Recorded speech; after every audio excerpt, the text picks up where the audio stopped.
좌측 메뉴들이 여러 가지가 있을 텐데 이 중에서 배송, 취소, 미수치 메뉴를 클릭하시면 가장 첫 번째 탭 배송 관리 메뉴를 클릭해 주시면 됩니다. 주문건을 체크할 때는 기본적으로 이 배송 관리 메뉴에서 모두 체크한다고 생각해 주시면 됩니다. 클릭하시면 이렇게 배송 상품 서머리 화면이 보이실 텐데요. 말 그대로 판매하고 있는 상품들의 상품 코드, 배송 상태, 상품명, 판매 수량, 주문 건수 등 대략적인 내용들을 간단히 확인하실 수 있습니다. 네, 바로 하단을 보시면 배송 요청 요약 보기, 배송 요청 상세 보기가 보이실 텐데요. 두 가지 메뉴 모두 주문건에 대한 내용들을 확인하실 수 있는 탭이고요. 다만 주문 상황만 나는 간단히 확인하고 싶다라면 이 요약 보기에서 확인하시면 되시고, 고객의 주소, 연락처 등 상세 내용을 확인하고 싶다라면 이 상세 보기에 들어가셔서 확인해 주시면 됩니다. 실제로 상품을 발송하기 위해서는 고객의 정보를 상세하게 확인해야 하니까 당연히 배송 요청 상세 보기 탭에서 확인해 주셔야겠죠. 그리고 가장 우측에 이 배송 중 배송 완료 탭을 클릭하시면 기간과 배송 상태, 주문 타입, 상세 조건들을 좀 더 선택하셔서 특정 주문건의 내용들을 판매자님께서 조회하실 수 있습니다. 각 단계별로 주문건들이 현재 어떤 상태인지 알아보도록 하겠습니다. 먼저 주문 처리 중은 결제 대기 중인 상태예요. 편의점 결제나 은행 송금으로 주문했을 경우에 보여지는 상태라고 생각해 주시면 되고요. 지금은 일본에서도 간편 결제가 많아졌지만 이전에는 편의점 결제나 은행 송금을 하시는 경우도 많았다고 해요.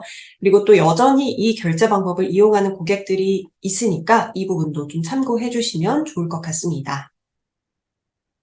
이 주문 처리 중 상태에서는 고객의 연락처나 주소 등 개인정보는 확인하실 수 없고요. 주문번호, 수량 등 주문한 정보만 간략하게 확인하실 수 있습니다.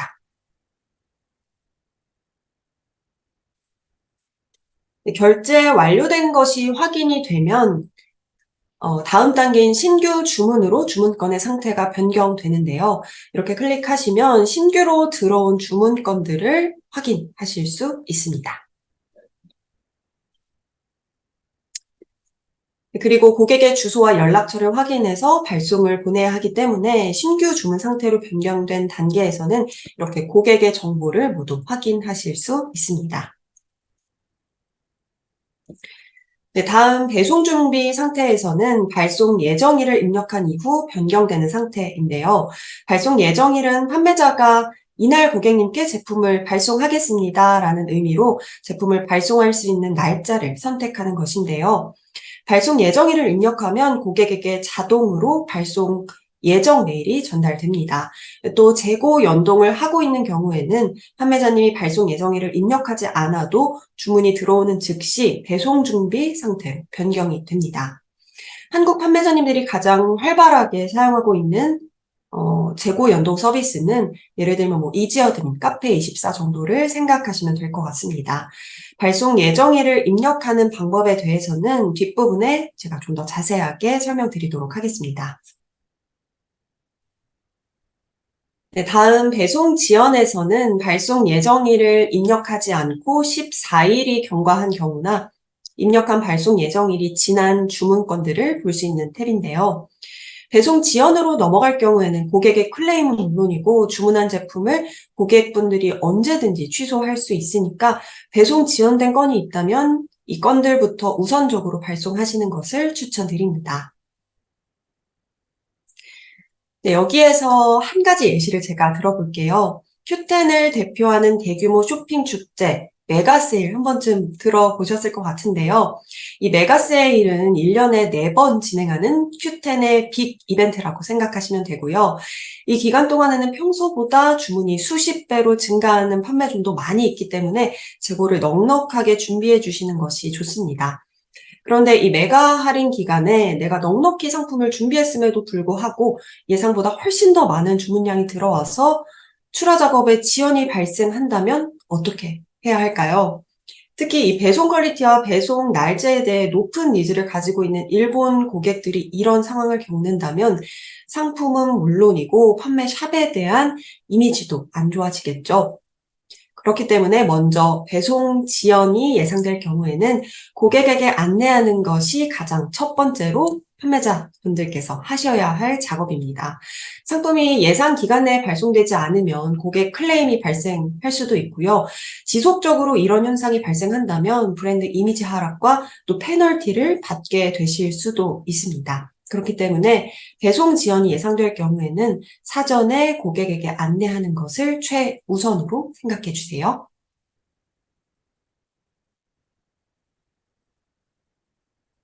네, 지금까지 주문 처리 중 신규 주문, 배송 준비, 배송 지연 이렇게 주문 건들의 4가지 상태에 대해 알아봤는데요. 여기에서 또 한 가지 알아두셔야 할 점은 이 주문 처리 중 신규 주문, 배송 지연 상태에서는 고객이 언제든지 주문 취소를 먼저 할 수 있다는 점입니다.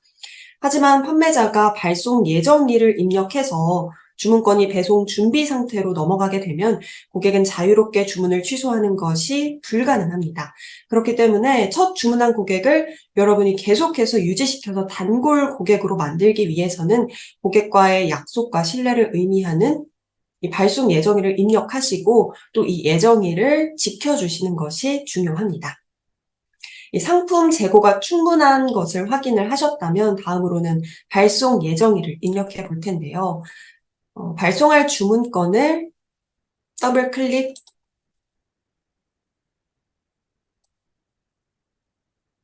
해주시고 스크롤을 내려서 페이지 최하단에 위치한 배송 예정일 입력 탭을 클릭해 주세요.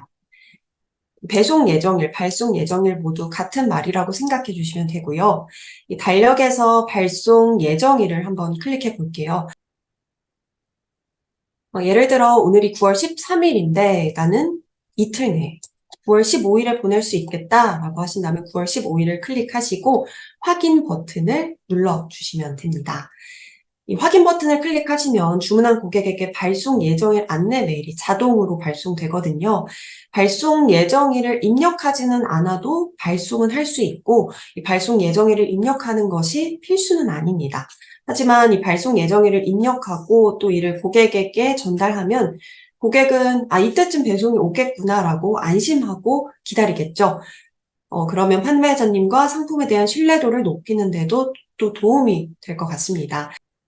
네, 그렇다면 만약에 발송 예정일을 입력하지 않았을 경우에는 어떻게 될까요? 방금 제가 말씀드렸지만 발송 예정일을 입력하지 않더라도 발송 처리를 예정 배송일 내에 하신다면 문제는 전혀 없습니다. 하지만 발송 처리도 하지 않은 채 또 발송 예정일도 입력하지 않았다면 해당 주문건이 주문 일자로부터 14일이 경과되면 배송 지연 상태로 넘어가게 되는데요. 이렇게 되면 고객이 자유롭게 주문을 취소할 수 있어서 주문 취소율이 높아지고 고객 클레임 또한 증가할 수 있습니다. 또한 판매자님이 주문 취소율이 높아지면 메가 할인 등 Q10의 최대 프로모션에 참여하시는 것이 불가능해지고 판매 제한까지 이루어질 수 있으니까 이 점은 꼭 유의해 주시는 것이 좋겠습니다. 네, 발송 예정일을 입력한 이후에 이제 발송 처리를 해볼 텐데요. 배송 정보에서 고객의 배송처를 꼼꼼하게 확인해 주신 후에 기존에 설정했었던 배송사를 이용해서 실제로 여러분이 상품을 발송해 주시면 됩니다. QSM에서 처리하셔야 하는 작업은 지금부터인데요. 네, 실제로 상품을 발송하신 이후에는 마지막으로 발송 처리 작업을 해주셔야 하는데요. 앞서 이 배송 예정일, 발송 예정일을 입력했던 하단으로 내려서 이번에는 바로 옆에 있는 발송 처리 탭을 클릭해 볼게요. 클릭하시면 이렇게 택배사와 송장 번호를 입력하실 수 있는 공간이 있고요. 택배사와 송장 번호를 입력하신 이후에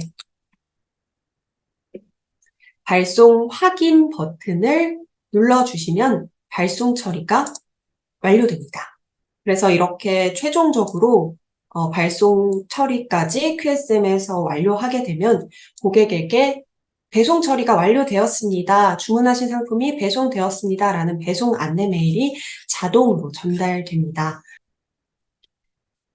특히 각 주문건을 클릭하면 이렇게 배송 정보가 뜨게 되는데요. 여기에서 배송 추적 버튼을 누르시면 송장 정보와 배송사 정보 등을 확인하실 수 있습니다.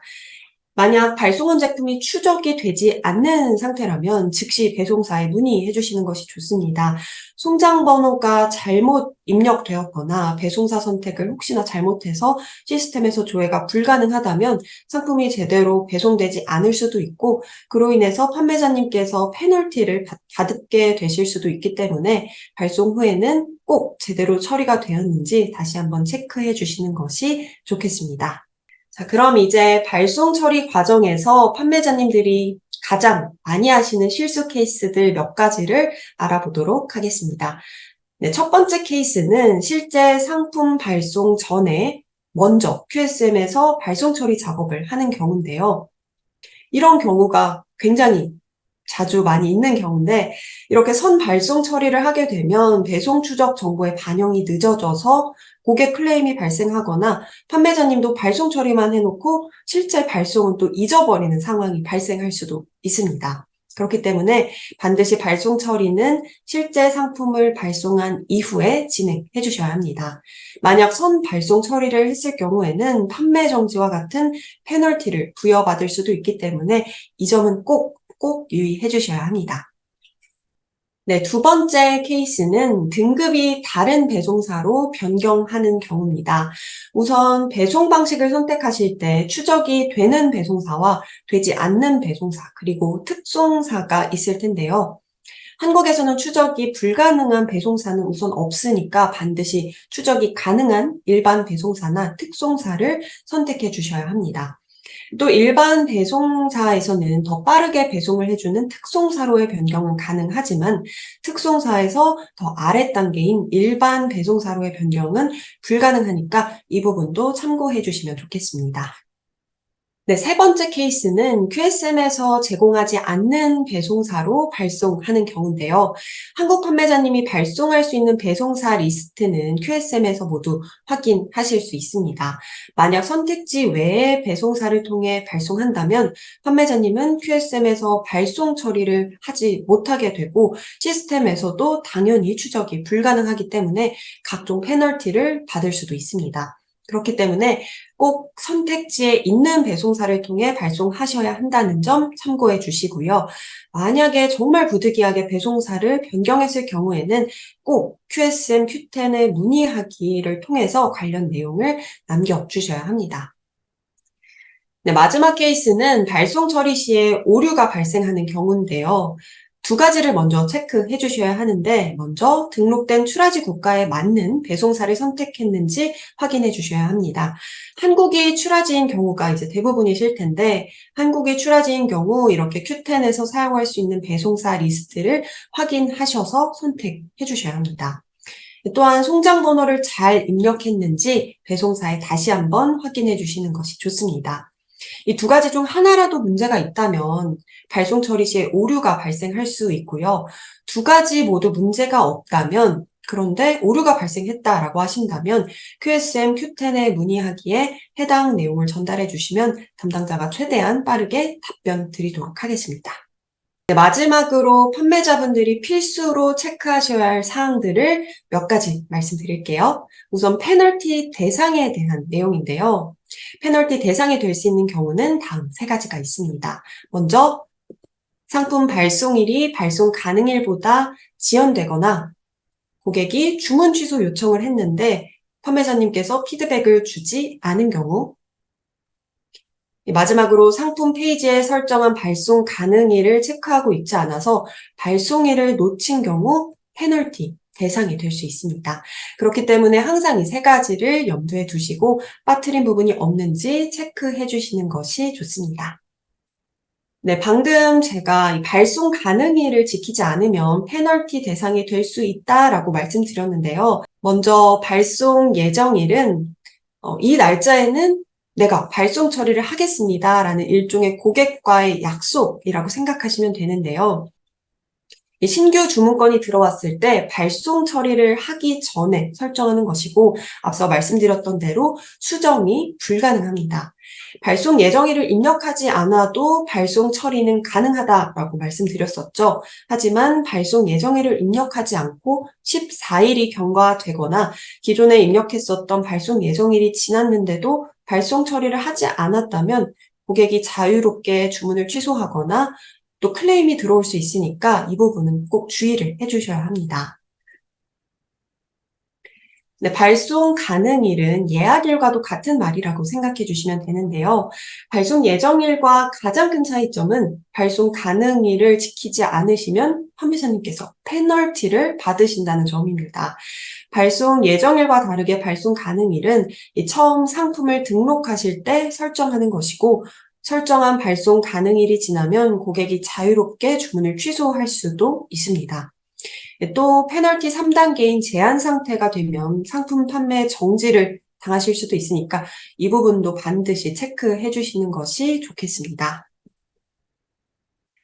그래서 결론적으로 말씀드리면 발송 예정일은 입력하지 않거나 지키지 않아도 2주만 경과하지 않는다면 페널티 대상은 되지 않는다. 하지만 발송 가능일은 지키지 않으면 바로 페널티 대상이 된다는 점 꼭 기억해 주시면 좋겠습니다. 네, 그래서 다시 정리하자면 페널티는 발송 가능일을 기준으로 적용이 되고 발송 예정일을 초과했다고 해서 페널티가 바로 부과되는 건 아니라는 점 참고해 주시면 좋겠고요. 즉 판매자가 입력한 발송 예정일을 넘기게 되면 해당 주문건이 배송 지연 상태로 넘어가게 되는데요. 이 상태로 넘어간다고 해서 반드시 페널티 대상이 되지는 않는다는 것입니다. 일반 상품은 보통 발송 가능일이 3일 이내고 예약 상품은 발송 가능일이 4일 이상일 텐데요. 그래서 일반 상품은 공휴일을 제외하고 3영업일 내에 미발송 시에 페널티가 부과되고요. 예약 상품은 공휴일을 포함해서 설정한 날짜 내에 미발송 시에 페널티가 부과됩니다. Q10의 페널티 정책에 대해 간략하게 말씀드리면 배송 지연 페널티는 다음과 같이 3단계로 나눠지게 되는데요. 1단계는 주의 단계로 페널티 관련 메일이 판매자분께 발송됩니다. 2단계는 경고 단계인데 경고 단계로 되면 발송 지연 포인트를 받게 되고 마지막 3단계 제한 단계까지 되면 상품 판매와 프로모션의 제한이 생길 수도 있습니다.